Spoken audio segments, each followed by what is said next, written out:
Welcome. Welcome. Bloody welcome.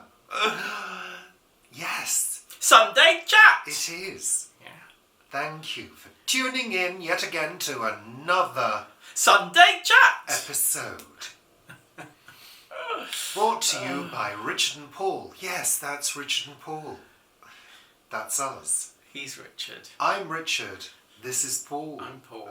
And also welcome to any new subscribers who've recently joined us. And if you are brand new, remember to hit the subscribe button. And the bell. And the bell. To get all notification Yeah. of any new videos that we have on here, our channel, Richard and Paul. And remember, if you want it all, watch Richard and Paul. We truly do provide wholesome, educational entertainment for you. For you. And of course today is our solstice special. Oh yeah. It is the solstice. It is. It's the winter solstice. It's always confused me, the winter solstice, because it's seen astronomically as the start of winter, isn't it? But it always, a solstice for me always feels as though it should be in the middle No, that's of the that equinox. season. Yeah, well, solstice and equinox, they're the same thing, aren't they? No, equinox is equal day and night. Solstice is No. shortest and longest. Yeah, I know, but our summers, we really count as June, July and August, don't we? Yeah. That's really our summers, and the equinox is sort of, you know, Well, it's 3 the same weeks with into that. same with I winter. know, that's what I'm saying. Well, one can't help how things have been divided I up know. by man. But I didn't know that solstices and equinoxes are different in different countries. I didn't realise that. Or the start of winter and the middle of winter and things like that are different in different countries. Are they? Yeah. Well, there's Yeah. different countries in different parts of the world. It's a very big planet. Well, it's not really, actually. No, it's Well, it it's is. very tiny. It is in the scheme of things. It's In the scheme of things. in terms yeah. of our relative position. In terms of my cup, the planet is very, very big. I've often thought, on a universal scale, how small are we in comparison to, say, an atom? Do you know what I mean? Oh, I see what you mean. If you were to compare the two, and look, I mean, we must be smaller than atoms. In comparison to Yes. the universe. Yes. Yeah, maybe. And think how small an atom is then, Well, I universally. know. I know. It's mind-boggling. Fascinating. Remember, if you want it all, watch Richard. Yeah, do. Need winding up again. Don't touch my hair. No, it's a bit of a mess, isn't it? No, I think my new fresh hairdo is looking good. Oh, right, okay. I'm rocking the mullet. Yeah. I think 2025 will be the year of the mullet again. I think you'll find I'm bang on trend. Do you remember Miriam Margolyes when she did that Australia programme last time? Yeah. They had that area where mullet was king. Yeah. Yeah. It's coming back. I had a mullet the first time round. Actually, weren't there a lot of mullets in Neighbours? Yeah, of course. There were, Well, weren't it was there? the 80s. The 80s was the era of the mullet. The 80s. That's Yeah. outrageous. And it's back again now. That's like You that's heard it here almost first. 50 years ago. 45. Anywho, let's get on with the show, shall we? Gosh, So, think how young we were then. You know, first was I? It wasn't my first visit to London, but it was sort of like coming to London and getting a job and well, no, in the 80s that was when I was. That's when I was with the pop group, The Following, wasn't it? Yeah. Gosh, it goes back, doesn't it? That was 84. I suggest you do your own vlogs if you just want to talk about yourself, Paul. Really? Oh dear, yeah. It's not on the agenda. No, Okay. no. So yes, welcome, But that bloody... is a long time ago, Yeah, and you shush. were coming down from Macclesfield about the same time. Papa-doo-doo, kakaloo, babadoo. That's better. And we'd be travelling back to our parents and our homes for Christmas. Well, you go home for the weekend to take your washing home. Well, I didn't. It was a bit far to go to Guernsey when I sort of was living here on my own. Those were the days where you could go to Euston Station on a Friday night and get a train up north for 25 quid. There we are. Yeah, There we are. there at the station, buying a paper ticket. And those were also the days you could buy a 3-bedroom semi for the price of a coffee and a sandwich as well. Yeah. Gordon, Yeah. you silly. So, yes, welcome to the show. Welcome to new subscribers. We're on all the platforms, well, not all the platforms. Not all but of them. Instagram. We're not on Titter. Not on there anymore. Instagram, Facebook, Richard and Paul. We've also got a Facebook group, Planet Vegetaria. That's a Facebook group by Richard and Paul since 2017, blah, blah, blah. That's contractual. It is contractual. And join us there as well. It's a lovely group. It's very, very nice, very friendly. Not like the usual Facebook crap. No, and also, actually, I have noticed on Planet Vegetaria, Facebook has started recommending other Facebook groups to follow. We have no say over those Facebook groups, and some of them I really wouldn't join. They're sort of very odd. So yeah, if you see that on Planet Vegetaria in your timeline, we are not recommending those groups. No, it just happens. Yeah, Facebook decides that it's going to tell you what you should follow. Yeah, shush now, Paul. God, honestly. Let's carry on with the show. So usually we kick off with Richard and Paul's weather report. So Paul, what has the weather been like this week? Make it interesting, remember. There has been major tornadoes sweeping the country. Asteroids have come down and bombarded this wonderful land. And it's been fiery and lava flowing and really lots of excitement. So it's been a changeable week then? Yeah, basically. It's been a changeable week. We've had a little bit of sun, a little bit of rain, a little bit of wind, and today is quite breezy. And of course it's the time when everybody hits the roads and goes home for Christmas. Yes. You won't find much Christmas stuff here. No. No, not anymore. We don't really celebrate Christmas. Today is the most important day, the solstice, because from today onwards, the evenings start to get a little bit lighter, a little tiny bit lighter. There is hope that spring will arrive again. I've got the King Alfred daffodils coming up at the plot already, and the iris are sort of a foot tall in leaf, not the stem and the buds of the flowers, but yeah, it's on the way. And when we were at the Wetland Centre a few weeks ago, we saw primroses out as well. So yeah, spring is on the way.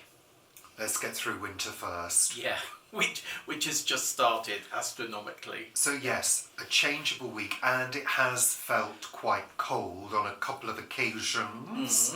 We had our first fire of the season. We did. Which was delightful. Just a small one. Just to, take the chill off. That was pleasant. Thank you very much. And looking at the forecast ahead, we've got windy, wet weather over the weekend, but then Monday it gets a tad warmer, and as with normal Christmases, we tend to have bright skies and slightly warmer weather, don't we? Yeah, well, we talked about milder. that. We talked about that last week. So did we? Yeah. Well, let's talk about it again this week then. Yeah. Well, I don't want to risk boring anybody. No, of course. You're not allowed to talk about the weather. Yeah. So, things we're talking about this week. We have had a little tiny Christmas treat. I purchased a Well, I wanted to buy another game because I don't know whether you know, but we kind of like playing games in the evening, especially during the winter. But any time of year will do. And we have a small table over here which has a collection of games, which are mainly wooden games. It's our games table. By Jacques of London. And we've got a Connect Other 4. games manufacturers are available. This isn't a paid promotion. We've got a Connect 4, we've got a Mastermind, we've got a... Mastermind! Chinese checkers, Yeah. Cards, Scrabble, and we've recently added to that a Yahtzee. So I used to play Yahtzee as a child. I've never played Yahtzee. You've never played it, but I found that you can't buy a Yahtzee set. Yahtzee nowadays is 5 dice and a dice shaker and some score pads. Right. That's it. You used to have a dice rolling tray with a little area to put the dice that you take from your throw to one side. So I thought, well, I'm not gonna buy one of those because it's pointless. So I bought a dice set with a dice rolling tray and separately a set of Yahtzee scorecards. Oh, I see. They're bought separately. Oh, right. Couldn't we have printed them out from Tinternet? Probably. But they were only like a £5, so I thought, well, I'll get them anyway. So, yeah, Yahtzee. So that's quite fun. So I taught Paul how to play Yahtzee. He did, yes. And he was keeping both of our scores yesterday. And which was slightly confusing. Did you enjoy it? I did rather. It's a good game. It's a game of cunning and chance because there's points where you roll your dice and you might score 0 and you've got to decide in a sort of within a realm of various things of numbers or sets or whatever where you put your 0. And I enjoyed it. I'm looking forward to scoring myself this evening. Yeah. Now you're used to the combination of the dice. There's things like you get a full house, and a full house is when you get 2 of one number and 3 of another number. And I don't know why that's called a full house, because a full house to me would be like 5 of all the same number. That's a Yahtzee. But that's a Yahtzee, so that's why it's called a full house, because it's a Yahtzee. That's yeah. Yeah, anyway, This is not how to play Yahtzee. No, but it is video. good. It is a good game, definitely. Lovely. So, Paul, you wanted to have a little whinge. A little Christmas whinge, didn't you? Yes, you did. You were talking about people asking for favours. Oh, yeah. And we're not talking about people on YouTube. No. Well, no, not well. I mean, we both worked in the theatre industry and knew a whole load of people, and particularly in marketing and PR, you get to know so many people who are behind the scenes, you know, from photographers to directors and obviously all the actors as well. And what really annoys me is when I get an email or I get a text or something from someone saying, oh, this is my new thing that I'm doing, please will you share it with other people? And I think, well, why should I share that with other people when I have done something new, like Richard and Paul when we did? There were very few people who shared, Richard and Paul, what we were doing at the time with other people. And it really annoys me when people who haven't spoken to you for maybe a decade or even maybe 2 decades contact you and say, oh, hi, hope you're well, you know, I hope you're going to enjoy Christmas. Are you still in London? By the way, this is the new play that I'm doing. Would you share it with your friends so that we can sell some tickets? And I often go back to people now that I don't really care, and I go back and I say, oh, it's really nice to hear from you. However, I'm not going to share the information that you want me to with other people because you've never shared anything that I have done with other people. Therefore, it's quid pro quo, and I hope the show goes well, and leave it there. I just really hate that people ask me these things. It's But annoying. one could look at it the other way though, Paul, couldn't one? One could say, well, you could say to that person, yeah, great, and I'd be really grateful if you'd share this with your network. Yeah, and I generally, I would know from the person whether they would do that or not. You know, if it's somebody who I really think they're doing something that's different and they need assistance, then I'm happy to share. But so many people just come out of the woodwork and want you to do something for them. And it's sort of, you know, the fact that you worked together 20, 30 years ago isn't enough for me to go, oh yeah, I'm going to share that with all my friends. All my handful of friends. Well, look, you know, people have done us favours over the years occasionally. How many people have done us favours over the years? The one thing that really strikes me is that when you've known somebody for quite some time and they don't give you any support at all, you know, and you have absolutely no idea whether they follow what you do because they never like or comment, you know, and I know there are quite a few people out there, I'm not talking about you lot, I'm talking about friends of ours. Yeah, people, friends and people that we work with. Yeah. Who never ever mention anything that we do. And you think, okay, well, you know, if the shoe was on the other foot, I'd be commenting, which we do, or liking, or sharing.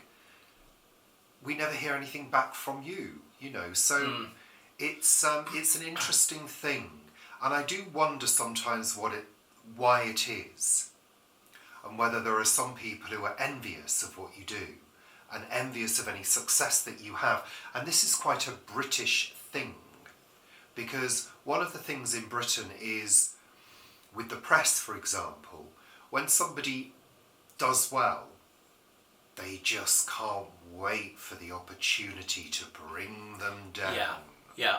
You know, to find something about them which is supposedly bad and bring them down, you know. It's interesting. I mean, obviously, if somebody has done something that they deserve bringing down for, then yeah, bring it on. If somebody's done something horrid or illegal or really bad to somebody else, yeah, they deserve it. But very often it will happen without there being a sniff of anything, and it's just a tiny reason, and that's it. Crash, bang, crash, burn. I remember a journalist, when we had our Sunday, not our Sunday newspaper, but we had the News of the World, which was the biggest Sunday newspaper in the UK. And I remember a journalist saying, we big up the underdog till they're an overdog, then we bring down the overdog. That was what he said the purpose of their journalism was. And I mean, it was, wasn't it, that paper? The overdog? Yeah, they big up the underdog, the one who's, you know, striving to get there until they're an overdog. They're bigger than they think they should be. Top dog? No, he called it overdog. That's what he said. And I knew what he meant. He meant they felt they were bigger than they should be, and then they brought down the overdog. That's what they meant. Yeah. Oh. Now, of course, all of our, 95% of our newspapers are owned by multi-billionaires who have their own agenda, which is why, you know, you should be very wary about believing things that you see in newspapers, particularly those that are owned by the multi-billionaires that are around the world. Yeah. Have you quite finished now? Yeah, that's my whinge for Christmas. Yeah, people who want you to do something for them, though they would never think of having done something for you in the past. Well, what's the phrase? Do unto others. Well, I know. As you would have them do to you. But or something like that. No, that is the saying. But then there's also sort of time to just get on and do your own thing, and that's what I think I'm trying to do now. We're trying to do. Well, I think there's also focus as well. You can be distracted by things, distracted by people, by situations, by negativity that knock you off your course. And I think what we have tried to do is just be regular, be consistent, And be ourselves. be as well. ourselves, just keep on pushing forward with what we enjoy doing. We, have no plans to become internet sensations or massive internet stars. We don't have plans to do that. The whole point of starting this channel was to make a little bit of extra money to make up for the money that I lost when I went part-time. That was the whole kind of plan. And actually, we've kind of almost succeeded, although it's not been a terribly lucrative year. And I can't really say it's lucrative, that's the wrong word, because it isn't lucrative at all. It just provides some money to pay the bills. Yes. And, it does. It kind of makes up a little bit of money that I lost. Although not really enough, but hey-ho. So, yeah, we're just trying to just keep on moving forwards. And it's fortunate that there are plenty of lovely people out there who do enjoy what we do. Yeah. So that's it, And actually, that's hard enough. It's enough of a challenge. But on occasion where we have helped promote something for somebody, it has had an effect. Yeah. On a couple of occasions we've done little shout outs for people that do stuff, and it's had an effect on their business. And that's really nice. But they're people that are in our lives or who have contributed and do contribute to our lives, rather than somebody who you might have worked with 20 years ago and has not really thought about you since. That's my essence of my whinge. I don't want people to get the wrong impression. Oh.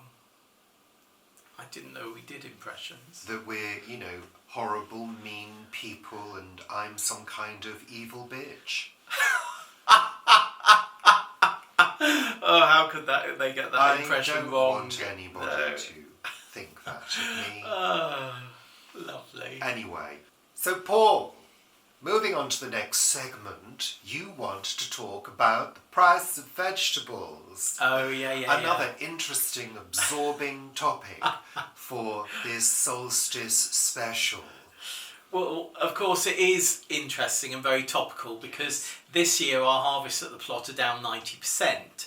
So where in previous years we have had certain vegetables from the plot that we've been able to have, this year I think we might have some beetroot and a couple of leaves and that will be it. Those little beets that we had last night were yours, weren't they? They were delicious. Yeah, I mean it really does make a difference. I mean with beetroot, the beetroot that we grow, which is D. Chioggia and the golden beetroot, rather than the red beetroot, we do grow some, but particularly D. Chioggia and golden, you can't get those in shops, particularly the shops that we shop in, and it's great to have those. Anyway, I was in Lidl the other day on Thursday and I noticed that the vegetables, the packets of like 1 kilo of vegetables, which have been down each Christmas, mainly due to Aldi and Lidl pushing the price down, offering the really lowest prices.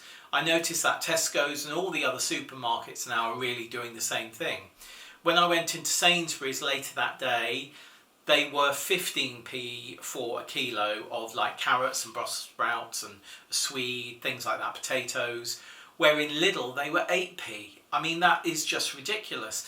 And of course that's great for our budgets, for our household budgets, but I just hope that the price isn't being helped along by reducing the price to farmers, because it really shouldn't be. Food being grown is a special thing, and we should understand that it costs money. I think like 1.5 kilos of carrots in Lidl is usually somewhere around 75p, so to be able to get a kilo for 8p is just, that's insane. And of course that's a loss leader for these supermarkets. They expect to make a loss on that, but I hope they're making the loss on their profit rather than the farmer making a loss on what they are growing, if you see what I mean. Because of course the farmer, if they're growing carrots, they're just growing maybe a few different vegetables for supermarkets, even though they may be really huge farms. They've got nowhere else. You know, they're not going to have somebody going in buying mince pies from them to make up that loss leader that the supermarkets are pushing through. So yeah, you know, when supermarkets do this and put really cheap stuff on, they expect you to go in and buy that, but they also expect you to make impulse and other purchases along the way, which means that their loss margin is actually decreased, i.e. they make more money. Because you go in thinking, oh, well, I've saved so much money on that, I can afford to buy this, or I want to buy that. So, yeah, I love the fact that all of these supermarkets are doing things at this time of year for people's budgets, but I just hope it's not at the expense of the grower, because it really shouldn't be. It really shouldn't be. So, Paul, to go back to what you've grown, how come your beets are doing really well? Well, and why don't you grow more if they do well? Well, I think I will be growing more beetroot this coming year. The beetroot that I grow, I do them now in modules, like Charles Dowding does, and many people do. So there are a few seeds, and they're multi-seeds in them. A few seeds are sown in modules in a tray, and then when they've grown on, they get planted out. By that time, they're usually pretty tough things and won't get mown down so much by slugs and snails. Where our carrots and our parsnips this year, which germinated pretty well,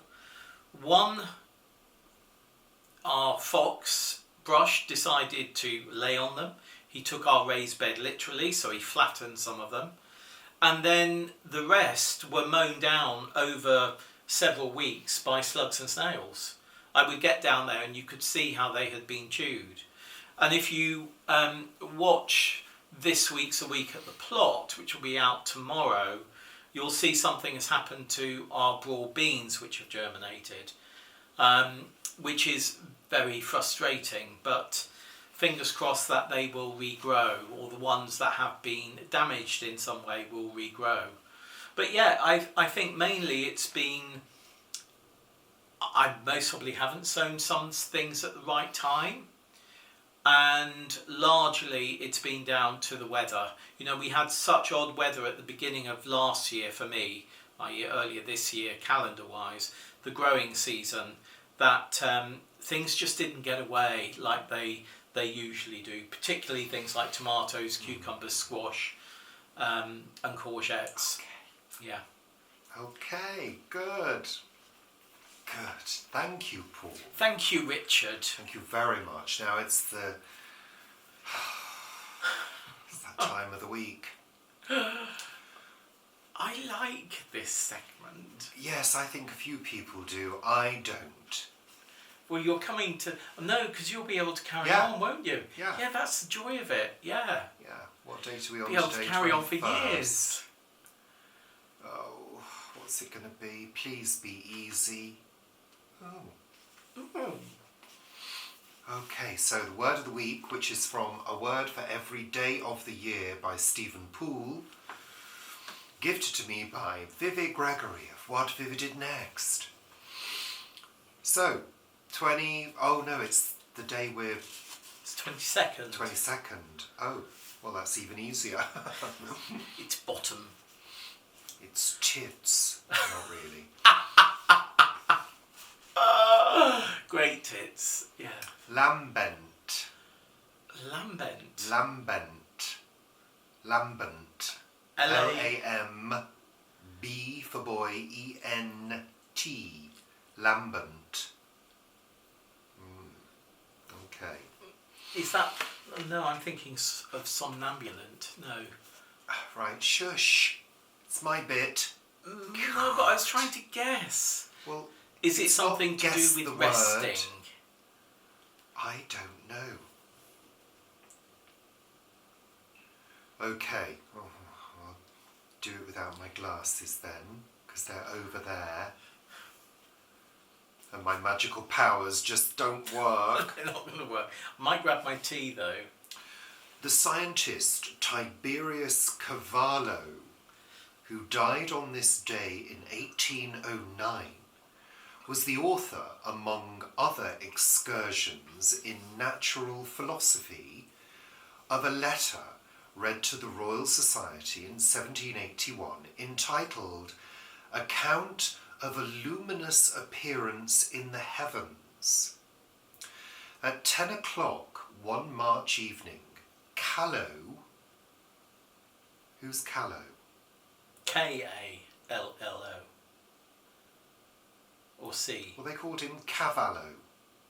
Maybe Now they're they've got calling that him wrong. Callow. Maybe that was his nickname. Okay, that's confusing.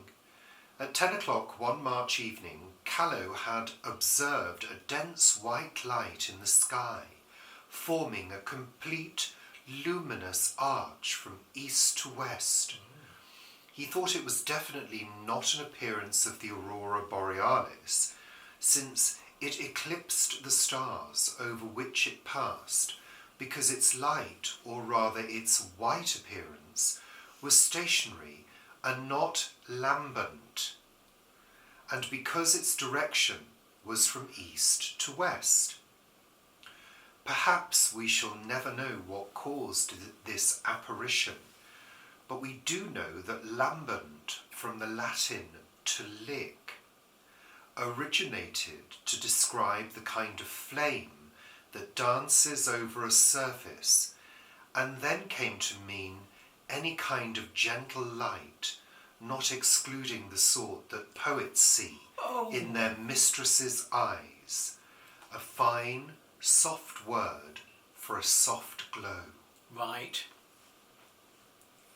Did he find out what it was? Well, The no, arc of light. That's what I quite- want to know. Well, what year was it, Paul? 1809. Oh, yeah. Unlikely to find out, Yeah. really. Well, I mean, it will say somewhere, won't there, if there was an arc of light in that time? If there was a celestial body travelling through, lighting up the sky? Yeah, but their observations would have been relatively crude, wouldn't they? Well, yeah, I know. They didn't have an array of space telescopes to suddenly zoom in on the arc of light. No. But we can do some Googling. Yes. Do a Google. There we are. So There that we are. wasn't too bad. So what is it? A soft glow? Soft glow. That's Yeah. what it is. Any kind of gentle light. There we are. Lambent. Okay. The light was lambent. The lamp was lambent. I was wondering, is that where we get Well, there maybe must be. lampant, lamp, lambent? Lantern, Yeah. who knows? Well, what's it from Countdown? She'd know, wouldn't she? Yeah, well, I'm not What's It from Countdown, all right? So, that brings us on to the final segment of the show, which is television. What have we watched on television this week? But we're going to start off with a piece of exciting news. Oh, yes, yeah. Yes, I don't know whether you've seen, but a Murder, She Wrote movie is on the cards, and the person Mooted let's say mooted, to be playing Jessica. pipped, no, you No, don't, not you pip. pip No, somebody's you tip. post, you Yeah. tip. Mooted. Yeah, It's mooted. mooted. Rumoured. Yeah. To play the part of Jessica Fletcher is none other than Jamie Lee Curtis. Wouldn't that be Yes. fantastic? Oh my God, just love Jamie Lee. Just love Jamie Lee. That would be incredible. But, like I said to you earlier, Paul, I just hope the people that make it know Murder, She Yeah, Wrote. absolutely. Because they're going to have to treat it as though we've never seen Jessica Fletcher before. Yeah. Do you know what I mean? If it's going to be a movie, we can't assume that it's Jamie Lee Curtis playing Jessica Fletcher, playing Angela Lansbury's Jessica Fletcher. Yeah, it will be a different Jessica. She's going to have to play her own Jessica Fletcher, but it's going to have to be in Cabot Cove. Oh, it will definitely be in Cabot Cove. And it's going to have to introduce the character to us somehow. I mean, it will be interesting. It will be interesting. And it's also got to have the attributes of Jessica. Yeah. The character. Yeah. Though, of course, Jessica did change, particularly quite a bit from the first series of Murder, She Wrote, where she was quite sort of jolly hockey sticks, and there was quite a lot of comedy in the character. There's still comedy in the episodes that went on from there, but there was quite a lot of... It was more... what's her name? Who did Miss Marple? Yeah. Oh, her... That one. It's going to have to be done carefully, but you see, immediately you think, well, she's a retired teacher, she likes to stay fit and healthy, she lives in an old house, and, you know, has her challenges, and she's a writer. So they're going to have to set it that she's already an established writer. Oh, of course, they will, yeah. Who's done fairly well, but still chooses to live in Cabot Cove. Yeah. I mean, if it does well and there's a series of movies... Yeah, well, hopefully, You could then do a mashup between Murder, She Wrote and Halloween, couldn't you? Oh, shut up. That would be amazing. Like they did sort of Alien versus Predator. No. You could do Murder, She Wrote versus Halloween. No, I don't think that's a good idea, I Paul. think that's quite a good idea. That's terrible. I think that's quite a good idea. Let's move on. So that's great news. Lovely. Also... I had this thing pop up on Facebook earlier, just sort of tied in with TV, of the old Woolworths ad in the UK. Have a cracking Christmas at Woolworths. I don't know whether any of you remember it, but I do remember it. And how it was such a long advert. They did a really long one. Yeah. And they had all the TV stars of the day. In the UK, obviously, and it just kind of sparked that memory. It was sort of warm, fuzzy. I mean, nowadays it's generally accepted that the John Lewis Christmas advert kicks off Christmas advertising, but in the days when we were young, you know, in the 70s, with the Woolworths ad, it was very much Woolworths that drove Christmas and the Christmas advertising, and it was their huge spectacular ads which would then be cut down into slightly shorter segments for ongoing advertising that really kicked off Christmas. But the big difference is the ads were not really, they didn't have a dark edge to them. They didn't have an overly emotional edge to them.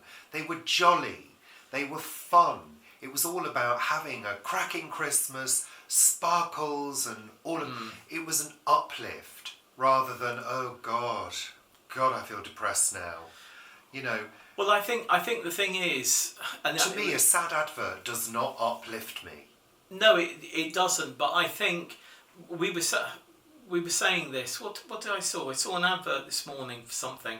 Can't remember what it was. But it actually got me engaged in the advert. It was something. Oh, it was Premier Inn. It was Premier Inn who I think are sponsoring or doing something with Gavin and Stacey, and they've got a lookalike of Nessa doing a thing, and it was totally engaging and fun and great. And I just think a lot of advertisers now, because they can't say any more about the product that they're selling, they come up with these most bizarre adverts that are just bizarre, basically, and uninteresting.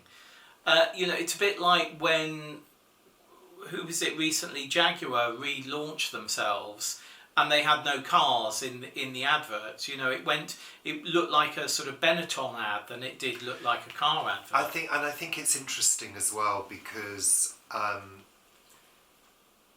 obviously nowadays a lot of the filming is done with the added benefit of CGI. Yeah. Computer generated images. And If is that what it stands for, Yeah. isn't it? CGI. And but in the 70s and 80s, It was what it was. it relied on physical, analog techniques to film stuff. So very often these adverts had a filmic quality to them. As you know, the cinematography was very often designed to be watched in a cinema, Yeah, because very often the same ads would appear in the cinema as well. they would. And of course on the big screen they looked fantastic and still look great on the small screen. But very often you don't get those sort of old style techniques now. Very often it's all CGI. I mean, do you remember things like, I'm trying to think of... Black Magic. Castrol GTX. Oh, with the pouring of with the oil. oil. Yeah. Yeah. And also the other one that springs to mind is the St. Ivel Gold. There was a whole range of adverts for St. Ivel Gold, which was a spread. Yeah, I sort of remember that. They were all very, very slick and beautifully shot, with interesting angles, different sort of ways of presenting this spread. I think they had people on snowboards at one point, and I don't know, something else and two other things. But they were all very slick and with very modern soundtrack. And they were just like, wow, and you actually looked forward to watching these adverts because they were kind of like, wow, how did they do that, you know? Well, the Black Magic advert, And that was something that everyone looked forward to. Black Magic? Was it Black Magic where he went... Milk Tray. Milk Tray. Yeah, with the sort of Bond theme to it and things. That was great. And then was it, what was the coffee one? Where it went on for like... Nescafe Gold Blend. Nescafe Gold Blend, yeah, where that went on for like 12 years or something, didn't it? Yeah, and I don't know, there was a real... My point was there was a real creativity, and you could kind of see the amount of work that had gone into it.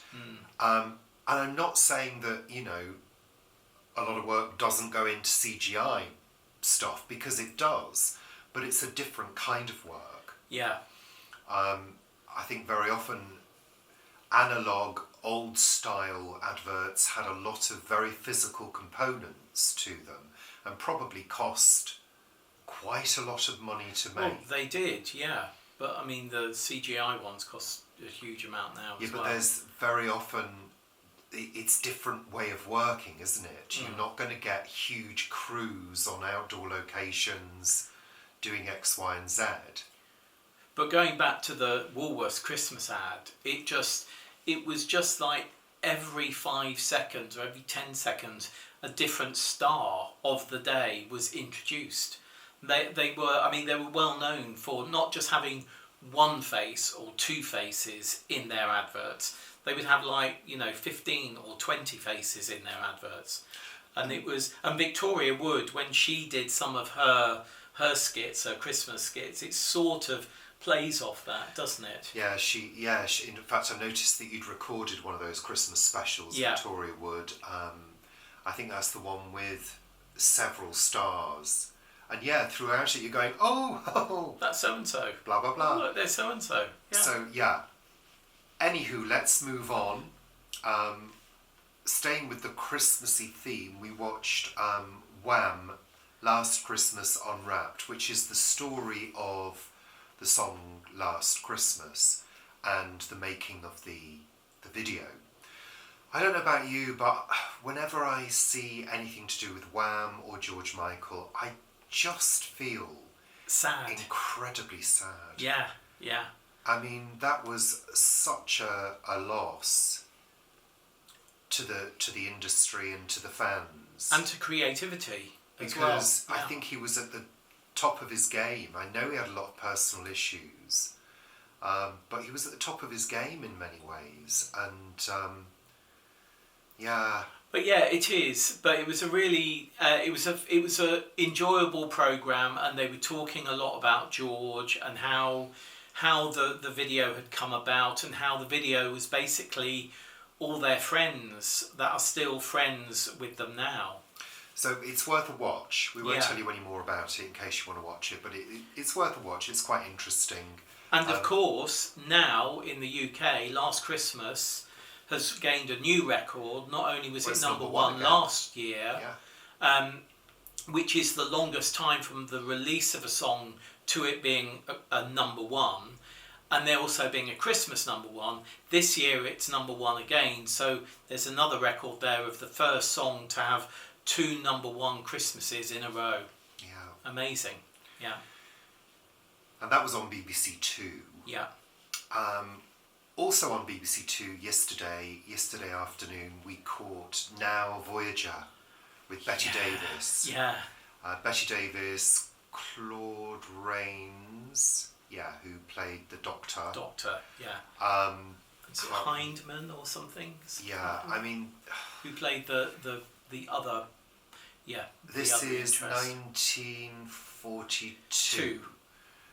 So it's such a classic Hollywood era 1940s movie. It really is. The big shoulder pads, the beautiful outfits. If you've not seen it, I really recommend it. And there are a couple of beautiful quotes from the movie, which I'm going to quote now. The first quote is where the title is from, which is from Walt Whitman's poem, The Untold Want. The untold want by life and land ne'er granted. Now, voyager, sail thou forth to seek and find. And of course they finish the movie with the line, don't let's ask for the moon, we have the stars. Which is lovely. It's the ending of the movie is quite emotional. It kind of leaves you with a little bit of a lump in the throat. Although it's kind of quite... There's kind of quite a nice resolution to it, isn't there? But it's not completely finished. You feel there's a little bit more to the story to go on, and you kind of wonder how that might be. I'm not going to say anything unless you've not seen it. But well, I assume you can read the other books. Sorry? You can read the other books to find out what happens. What, it's a series of books? Yeah. Oh, I didn't know that. Yeah. It was a book that was picked up very swiftly following publication. I did know that, but I didn't know why. But I think it was published in 1940, and then the film came out in 1942, something like that. For me, it's the way a lot of the scenes look. I mean, it's that classic black and white, shimmering glow that some of the scenes have to them, where everything just looks like perfection. The lighting, the makeup, the costumes. I mean, some of the costumes she wears. She's quite a under the thumb daughter at the beginning, and is wearing quite frumpish clothes. And they really, her character develops, and those clothes. Well, they really ramp it up. Astonishing. Yeah, so beautiful. So that was good. And it's also interesting how you can see so much glamour and so much beauty and so much colour in a black and white movie. Oh, yeah. That's fascinating. Oh, yeah. And what do you think that means, that last bit means? What does it mean to you about the moon and stars? I've never thought about what it means. I think it's just a really nice way of saying something, isn't it? Because I've known that quote before I had watched the film. I didn't know it came from the film. And I always think it's sort of like the moon is amazing, but why do we look at the moon when we have the spectacle and the amazement of the stars? That's, you've got something bigger and grander already. And I'm not sure whether that is what it means. I don't know, I've not actually thought about it, so I just think it's a beautiful set of words. It is, absolutely. Okay, we continue with Canal Boat Diaries on BBC4. Which we've noticed is now is an also hour long. You and Yesterday as well. It's okay. Yeah, I can take it or leave it, to be honest. We also watched a very disappointing programme, Chris and Michaela. This is Chris Packham and Michaela Strachan. Under the Christmas skies, they're running around various areas of the world, searching out celestial events that would have happened around the time of Jesus' birth. Whatever that means. Well, it means 2024 years ago. And it kind of felt as though it was aimed at kids. Yeah, to be honest. I don't know whether it's a new programme or whether it's several years old, but it did. I said switch off, I'm bored now. And we did. Yeah. We did. We watched an episode of The Chelsea Detective. Which was a Christmas version, which I quite enjoyed. I think you fell asleep I at fell the end. asleep, as usual. And we continue with Strange New Worlds. We're on season 2. And Frasier. I'm actually enjoying season 2 more than I enjoyed season 1. Yeah, I think they've made a few subtle changes to season 2. I think there's not so much, like we were talking about Discovery, there's not so much chat, there's more sort of cerebral and action going on. Yeah. And that's it for TV. And indeed that's it for this week's show. Oh! So, if you are celebrating Christmas, don't let it stress you out. Go with the flow. And if you're having a quiet time, enjoy a quiet time.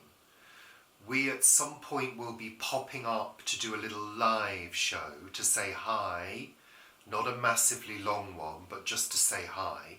Not sure exactly when that will be, but we will let you know on our social media.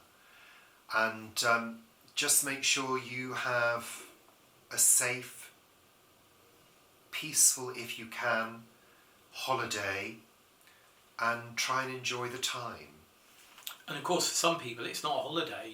Hospitality industry is full on at this time of year, with hotels, all of that. Health of course, industry as the well. Care industry, Care all of sector.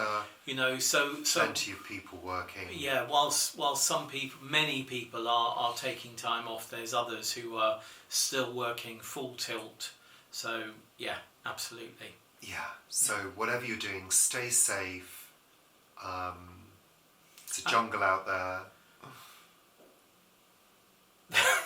It always makes me smile, that, because I always think of sort of like an African jungle or an Amazon jungle, and it's sort of like I can see houses out there. Well, I was just thinking about some of the modern dangers. Well, yeah, there are a lot. In packed areas. Yeah, you know what absolutely. I'm referring to Absolutely. there. Yeah. Awful news today, but let's not dwell on that. No.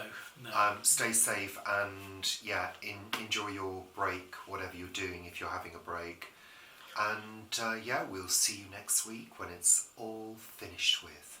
Oh no, it'll be New Year's Eve, won't it? Yeah, we'll be coming up to New Year next week, yeah. Yeah. Yeah. Oh well. Yeah.